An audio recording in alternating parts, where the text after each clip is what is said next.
hak asasi manusia. Pada kuliah ini maka akan saya bahas mengenai hak asasi manusia. Penegakan HAM atau hak asasi manusia ini merupakan mata rantai yang tidak terputus dari prinsip demokrasi, kedaulatan rakyat, dan negara hukum. Tanpa ada penghargaan terhadap HAM, mustahil pelaksanaan pemerintahan yang demokratis dan berkedaulatan rakyat dapat terwujud. Jadi pada awal pembicaraan saya ini, saya sampaikan bahwa HAM itu akan bisa hidup apabila negara itu menjunjung tinggi dan melaksanakan demokrasi, menjunjung tinggi kedaulatan rakyat, dan juga menjunjung tinggi hukum. Dengan adanya penghargaan terhadap demokrasi, kedaulatan rakyat, dan hukum, maka hak asasi manusia dapat terwujud dalam sebuah negara. Dalam buku Hak Asasi Manusia karangan Scott Davidson ini menyatakan bahwa kepedulian internasional terhadap HAM merupakan gejala yang relatif baru, meskipun kita dapat merujuk pada sejumlah traktat atau perjanjian internasional yang mempengaruhi isu kemanusiaan Perang Dunia Kedua. Di negara kita ini, kepedulian mengenai HAM ini dalam kurun waktu perjalanan sejarah ketatanegaraan Indonesia baru muncul di permukaan dan menjadi isu paling populer semenjak gelombang reformasi tahun 1998 yang membuka katup-katup demokratisasi di bidang kehidupan ketatanegaraan. Jadi pada tahun 70-an itu pengertian HAM atau kesadaran HAM memang ditenggelamkan oleh pemerintah yang otoriter. Dengan tegas dikatakan bahwa HAM itu sudah ada di tiap diri masing-masing. Mengapa harus digembar-gemborkan? Itu pegangan dari Orde Baru. Sebelumnya kepedulian mengenai hak asasi manusia ini hanya sebatas dibicarakan di dalam ranah akademik di kampus-kampus tanpa adanya upaya penerapan secara konsisten. Dengan kata lain, sebelum reformasi, pemahaman mengenai HAM hanya sebatas pada ilmu pengetahuan tanpa praktik yang nyata. Dalam buku yang sama, Scott Davidson ini memberikan gambaran tentang kepedulian terhadap HAM sebagai berikut. Baru setelah dimasukkannya ke dalam piagam PBB pada tahun 1948, kita dapat berbicara adanya perlindungan HAM yang sistematis di dalam sistem internasional. Namun jelas upaya domestik untuk menjamin perlindungan hukum bagi individu terhadap akses sewenang-wenang dari penguasa negara mendahului perlindungan internasional terhadap HAM. Kemudian dikatakan lebih lanjut bahwa instrumen internasional itu mewajibkan konstitusional domestik setiap negara untuk memberikan kompensasi yang memadai kepada orang-orang yang haknya dilanggar. Dengan demikian, yang namanya HAM dapat dikatakan merupakan paradigma universal yang harus diindahkan oleh setiap pemerintah negara yang beradab, demokratis, dan berkedaulatan rakyat.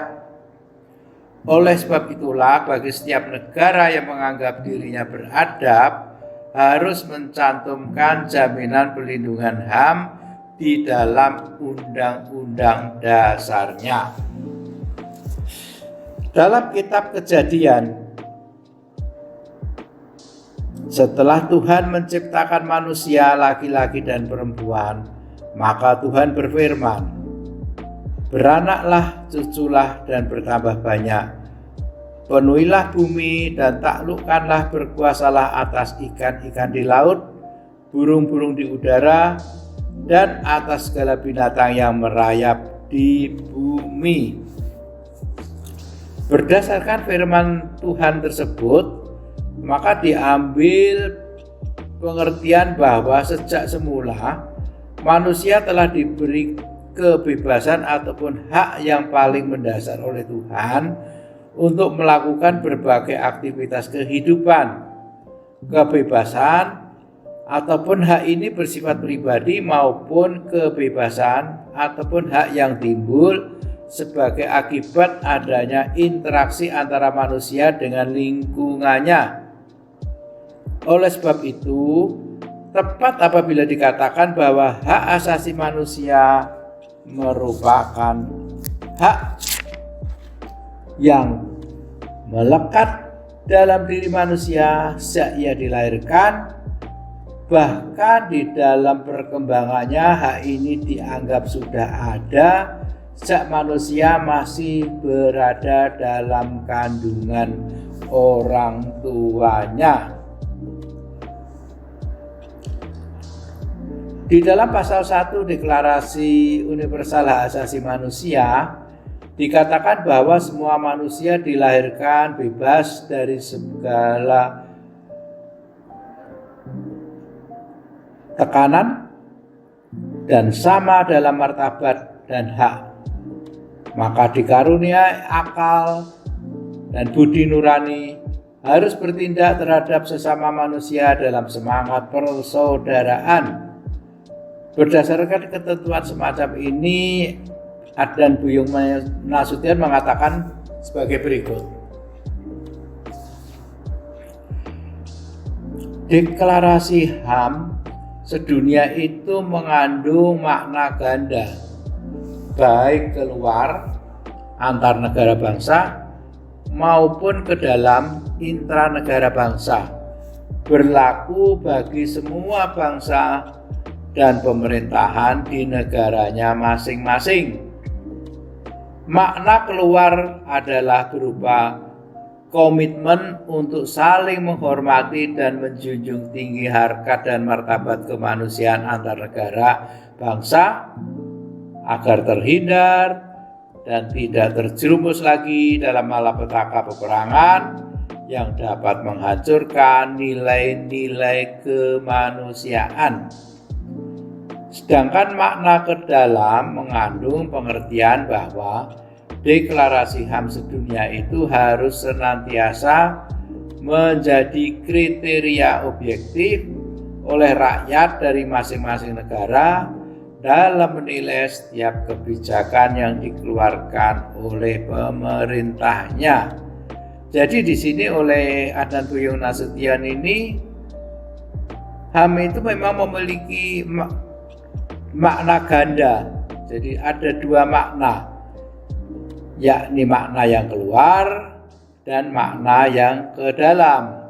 Makna yang keluar adalah komitmen untuk saling menghormati, dan makna yang kedua mengandung pengertian bahwa deklarasi HAM sedunia ini harus senantiasa menjadi kriteria objektif oleh rakyat dan masing-masing negara dalam menilai setiap kebijakan yang dikeluarkan oleh penguasa.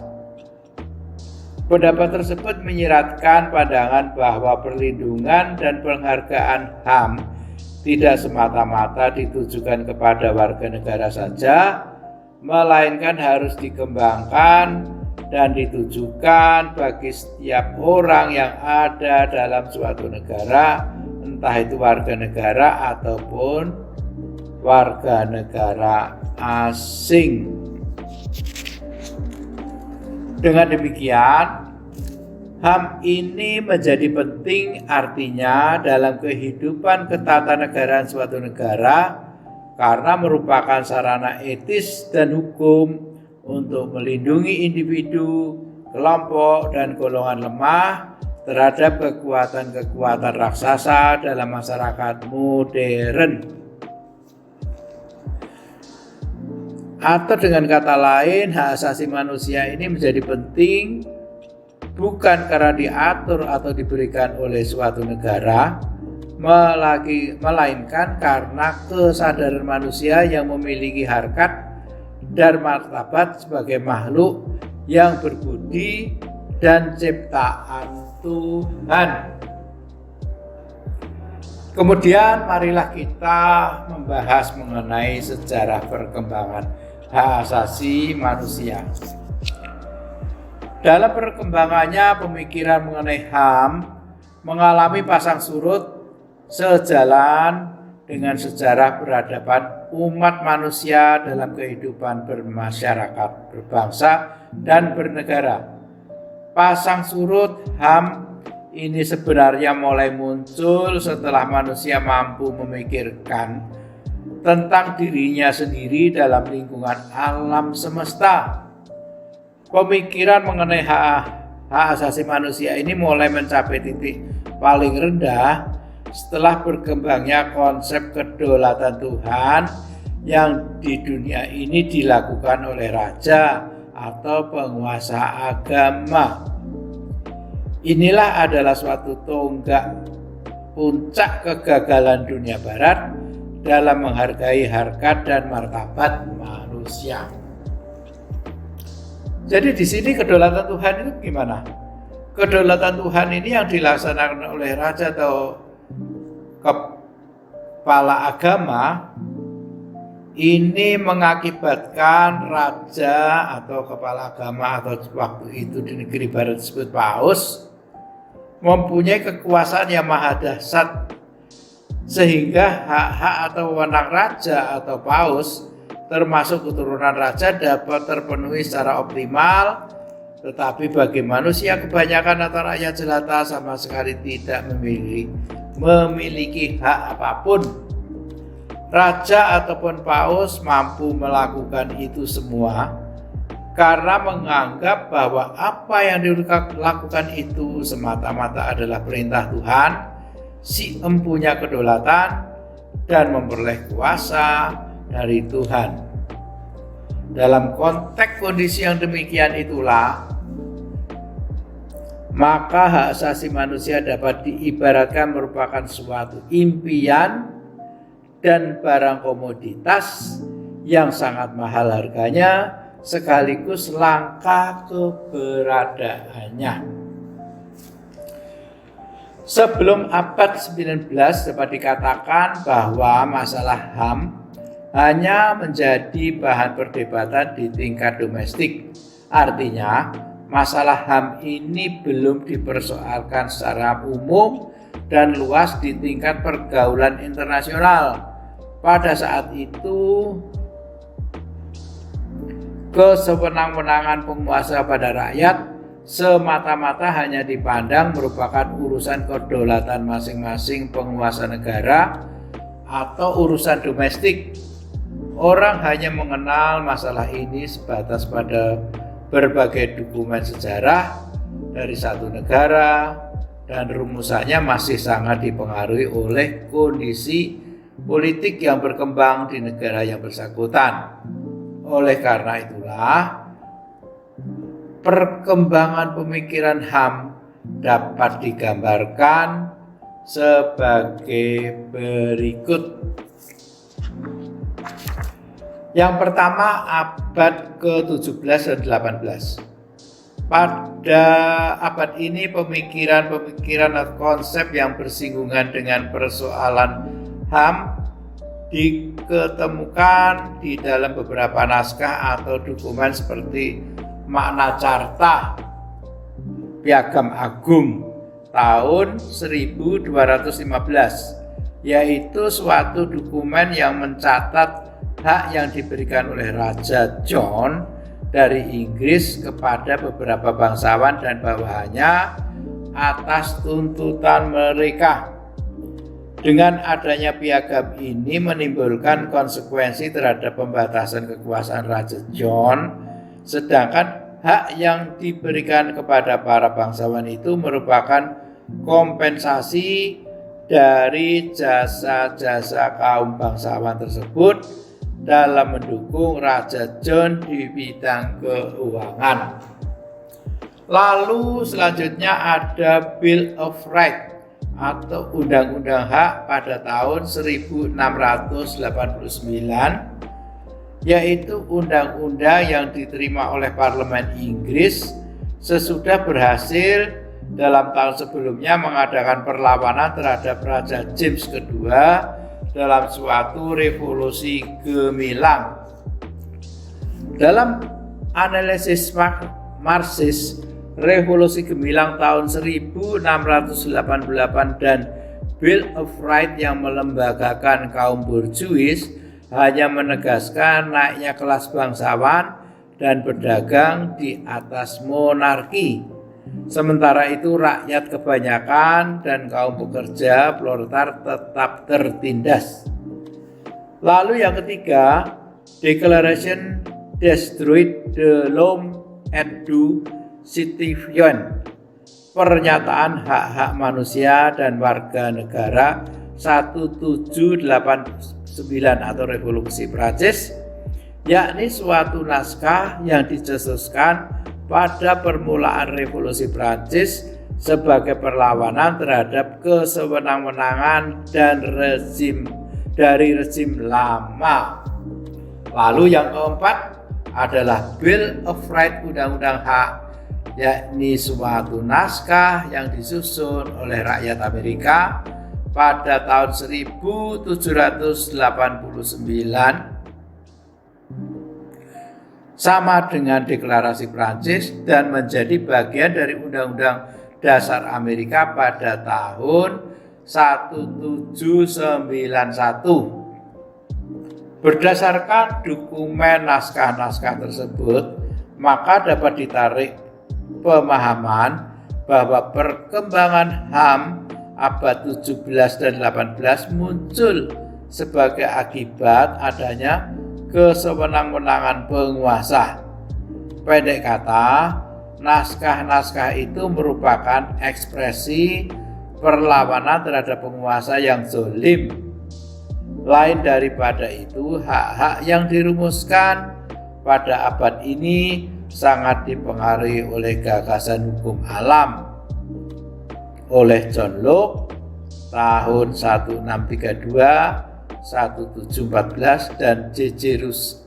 Rousseau 1712-1778 yang hanya terbatas pada hak-hak yang bersifat politis saja seperti kesamaan hak, hak atas kebebasan dan hak untuk memilih dan sebagainya. Kemudian pada abad 20, abad ini ditandai dengan terjadinya Perang Dunia Kedua yang memporak-porandakan kehidupan kemanusiaan. Perang Dunia Kedua ini ditengarai disebabkan oleh ulah pemimpin negara yang tidak demokratis seperti Jerman oleh Hitler, Italia Mussolini, dan Jepang oleh Hirohito. Berkaitan dengan itu, maka hak-hak politik sebagaimana tertuang dalam naskah-naskah dokumen yang diketemukan pada abad 17 dan 18 dianggap kurang sempurna dan perlu diperluas ruang lingkupnya. Franklin D. Roosevelt pada permulaan Perang Dunia Kedua merumuskan adanya 4 hak. Yang pertama, kebebasan untuk berbicara dan menyatakan pendapat, freedom of speech. Yang kedua, kebebasan beragama, freedom of religion. Yang ketiga, kebebasan dari ketakutan, freedom of fear. Dan yang keempat adalah kebebasan dari kemelaratan, freedom from want. Kemudian pada tahun 1946, Commission of Human Rights PBB menerapkan secara terperinci beberapa hak ekonomi dan hak sosial di samping hak-hak politik. Penetapan ini kemudian dilanjutkan pada tahun 1948 dengan disusun pernyataan sedunia tentang hak asasi manusia atau Universal Declaration of Human Rights pada tanggal 10 Desember 1948.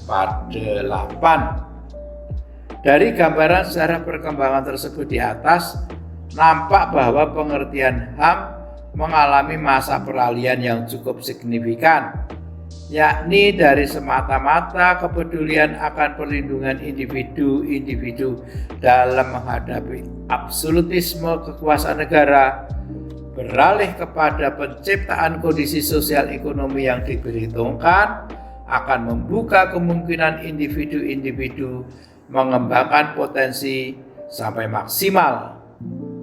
Terkait dengan hal ini, Szabo, seorang ahli hukum, mengemukakan bahwa tujuan hak asasi manusia adalah mempertahankan HAM atau mempertahankan hak asasi manusia dengan sarana kelembagaan terhadap penyalahgunaan kekuasaan yang dilakukan oleh aparat negara, dan pada waktu yang bersamaan mendorong perkembangan pribadi manusia yang multidimensional. Sudah layak dan sepatasnya jika persoalan HAM memperoleh jaminan perlindungan secara kelembagaan.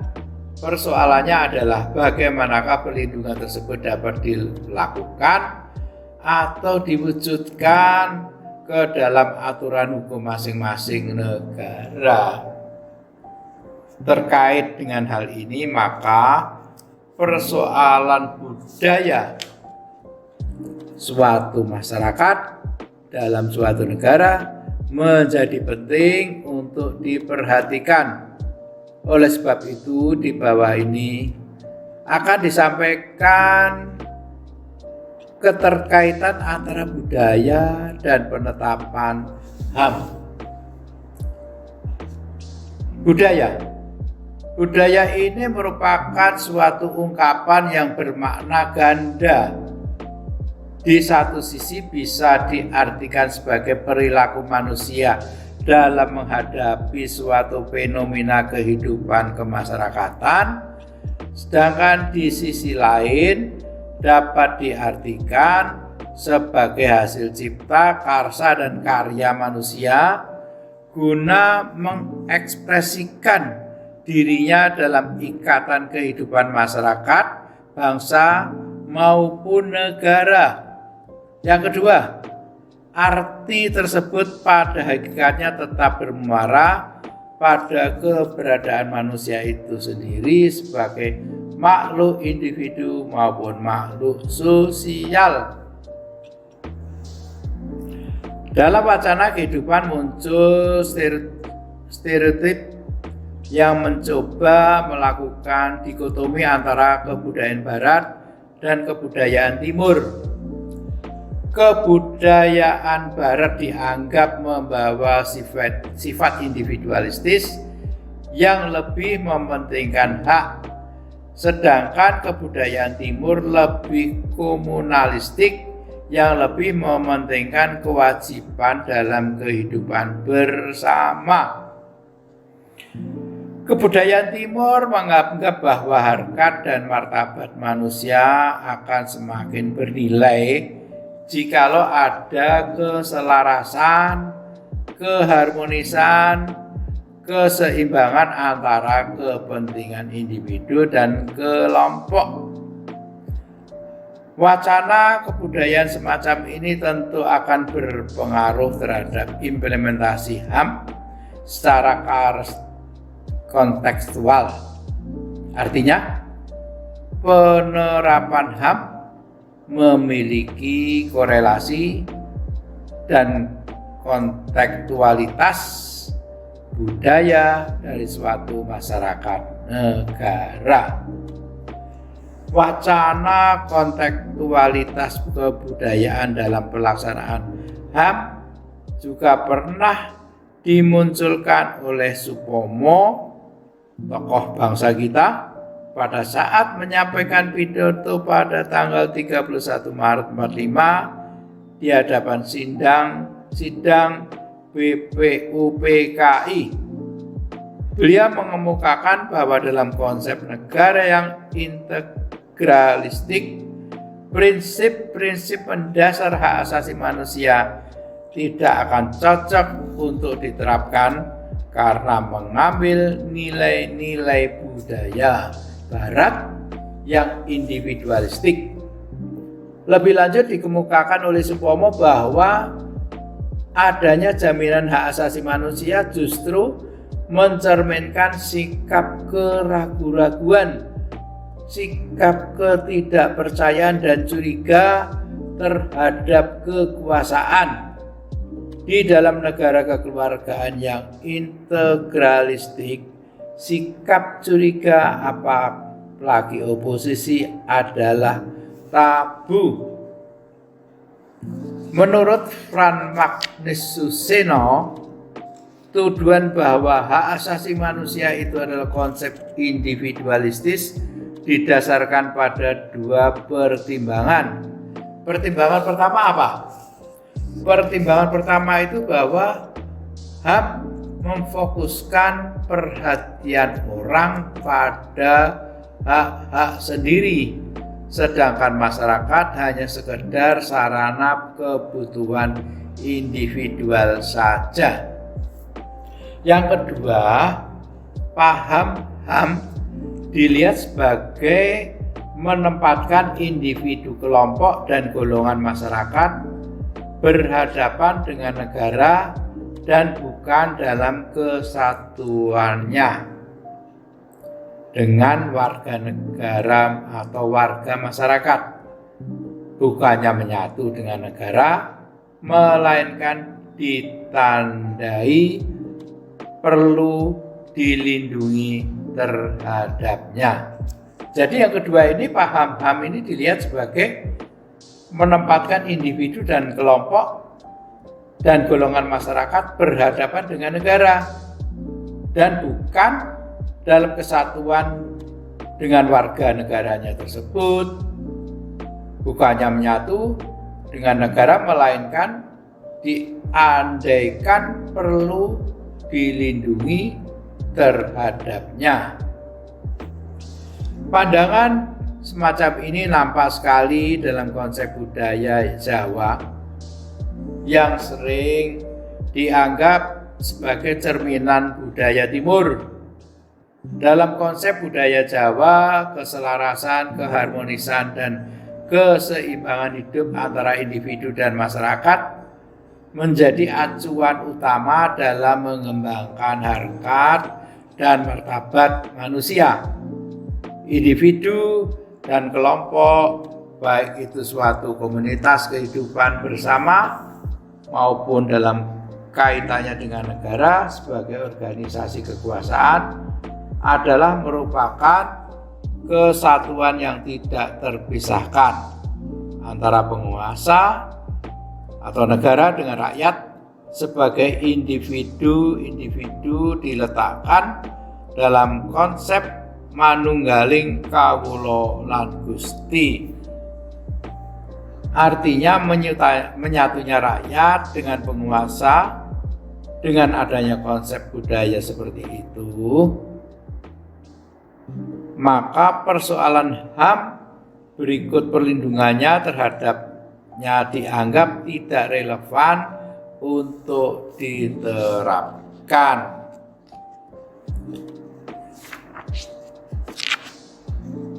Dalam kaitan dengan hal ini, kita mengenal Nurcholish Madjid, seorang tokoh cendekiawan Muslim yang mengemukakan bahwa negara-negara berkembang usaha meluaskan penerimaan dan ide-ide tentang hak asasi manusia sering mengalami hambatan.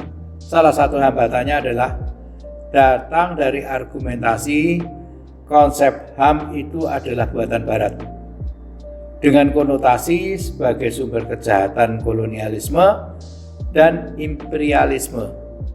Dalam retorika yang menyangkut masalah pandangan hidup dan hak asasi manusia yang merupakan konsep Barat adalah sama dengan sekularisme, jika bukan ateisme sekalian.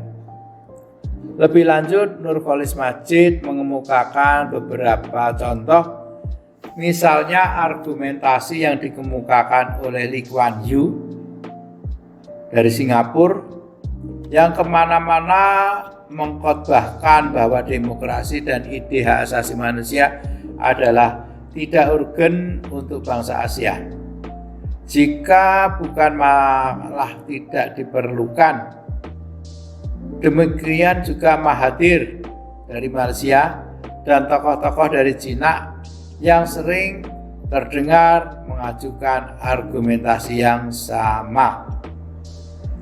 Menurut Frank Magnus Suseno, pandangan yang mencoba mendikotomikan antara HAM berdasarkan perspektif budaya Barat dan Timur tersebut nampak mulai terbantahkan ketika nilai-nilai tradisional mulai roboh dan muncul masyarakat modern.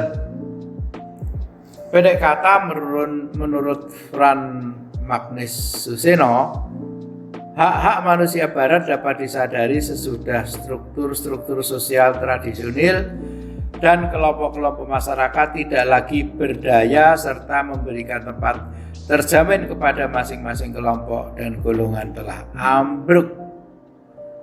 Selama keutuhan manusia masih terjamin oleh adat dan struktur-struktur sosial lainnya, tidak ada kebutuhan untuk merumuskan paham hak asasi manusia.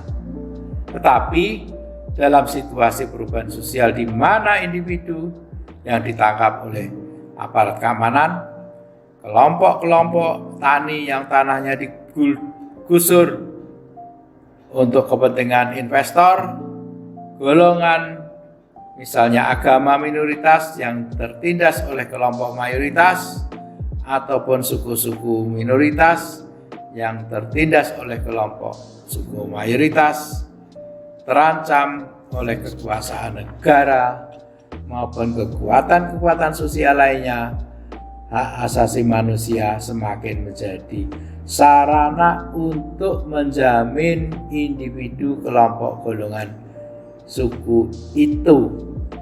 Saudara-saudara sekalian, mahasiswa, saya teruskan bahwa pandangan yang seperti ini memberikan penegasan bahwa HAM itu tidak harus didikotomikan dalam perspektif budaya. HAM sebagai suatu konsepsi sifatnya lintas negara dan lintas budaya, sepanjang harkat dan martabat kemanusiaan tidak mampu lagi dilindungi oleh struktur kehidupan sosial masyarakat karena munculnya kekuatan-kekuatan baru di masyarakat yang merampas harkat dan kemartabatan kemanusiaan. Berdasarkan argumentasi tersebut menunjukkan bahwa dalam perkembangan pemahaman ide-ide HAM, maka dapat diambil pengertian bahwa konsep HAM itu memang berdimensi ganda.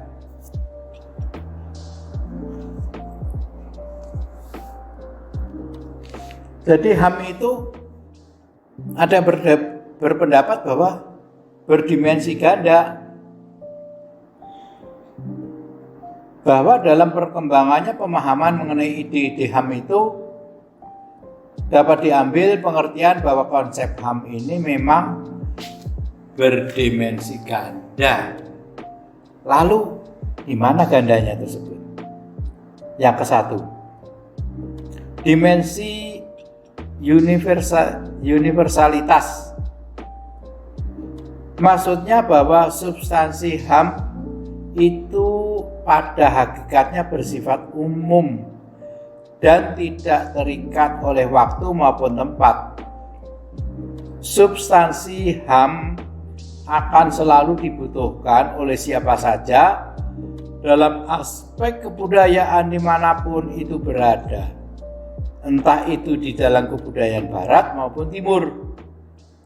Dimensi HAM seperti ini pada hakikatnya akan selalu dibutuhkan dan menjadi sarana bagi individu untuk mengekspresikan dirinya secara bebas dalam ikatan kehidupan kemasyarakatan. Dengan kata lain, HAM itu ada karena yang memiliki hak itu adalah manusia sebagai manusia. Jadi sejauh manusia itu memiliki harkat dan martabat, HAM akan selalu ada dan bukan karena ciri tertentu yang dimiliki. Lalu yang kedua, dimensi kontekstualitas. Maksudnya adalah menyangkut penerapan atau implementasi ide-ide HAM bila ditinjau dari tempat berlakunya HAM tersebut. Artinya sepanjang ide-ide HAM dapat diterapkan dalam suatu tempat yang kondusif, maka niscaya kepentingan akan perumusan HAM sangat dibutuhkan. Dengan kata lain, ide-ide HAM akan dapat dipergunakan secara efektif dan menjadi landasan, akan dapat dipergunakan secara efektif dan menjadi pondasi etis maupun moral dalam pergaulan hidup manusia. Jadi ide-ide HAM tersebut dapat dipergunakan secara efektif dan jadi landasan atau pondasi moral dalam kehidupan pergaulan manusia. Jikalau struktur kehidupan masyarakat entah barat maupun timur sudah tidak memberikan tempat bagi terjaminnya harkat dan martabat kemanusiaan. Dua dimensi ini yang memberikan pengaruh signifikan terhadap penerapan ide-ide HAM di dalam komunitas kehidupan masyarakat, bangsa dan negara. Oleh karena itu, dengan adanya dua dimensi ini, maka perdebatan mengenai pelaksanaan ide HAM yang selalu diletakkan dalam konteks budaya, suku, ras maupun agama ataupun kepercayaan sudah tidak mempunyai tempat lagi dan tidak relevan dalam wacana publik masyarakat modern.